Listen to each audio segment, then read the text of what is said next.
in addition to the garden shenanigans today, which I kind of gave a little update about how I'm going to install my garden, I did get my little wonkety fence down, and I pulled up some T-posts, and I ended up getting all of the current backyard, future garden that's not under chickens and out there. I got all that mowed, so that's awesome. So in addition to those sorts of things, other things that I do here are, you know, I cook food.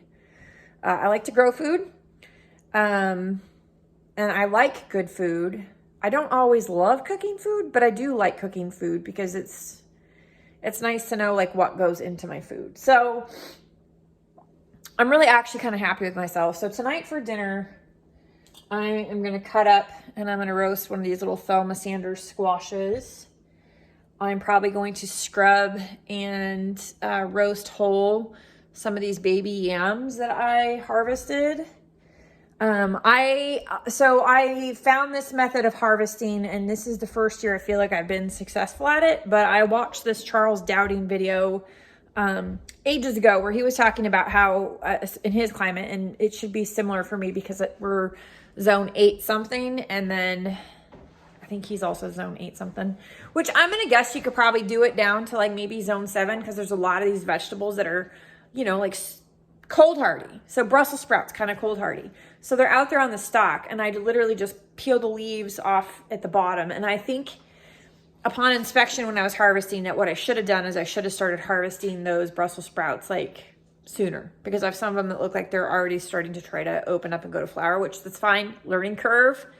You just keep learning. You just keep growing. You just keep trying it out.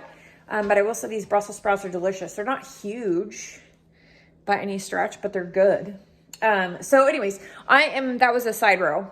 I harvested some Brussels sprouts. We're gonna have some Brussels sprouts, some Thelma Sanders, and some yams that I grew. And then I'm gonna go on ahead and I'm gonna throw in some beets, you know, because everybody loves their dirt veggie. Well, Austin and I love our dirt veggie, don't we, honey? Yeah, I got a thumbs up. So I'm gonna roast some vegetables and probably throw some onion in there. I did not grow any onions this year, but I'm real happy about that. Like most of the veg for dinner is gonna have come from the yard.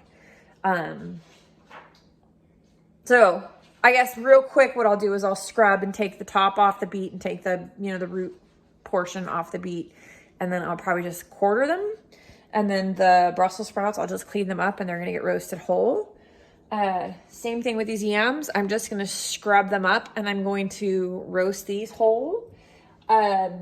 This, I will open up, seed it, and cut it. Like, I'll follow these ridges and cut, like, wedges that are kind of, like, in line with those ridges, and roast that with the skin on. And so how I roast them is I will toss them with some salt and pepper, olive oil, maybe a little bit of, like, granulated garlic.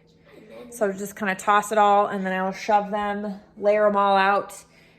I have 2 baking dishes here, so I'll layer them all out in those baking dishes. And I'll cook them at probably 4 1/4 for, I'm going to guess it's going to take probably close to 40 minutes, maybe as many as like 50, maybe as few as like 30. Nah, it'll take longer than 30 minutes, but you know, like 40 minutes. Well, what did I say? I'm going to cook them at 4 1/4. So if I cook them at 4 1/4, it'll probably take about half an hour to 40 minutes for all these vegetables to get done. And then I'm going to go ahead and I'm going to, probably flour and pan sear some loin chops that I had. So there's dinner. So this is what dinner, when you farm your yard and harvest stuff from your yard, and you know, I have the ability to do that. So this is sometimes what a dinner will look like when you're cooking from, like, hey, what do I have? Stuff in the yard. So this is what we do. Anyways, maybe I'll figure out how to do a little add-on thing to show you what it looks like after it's all done. And that's how everything came out. Delicious.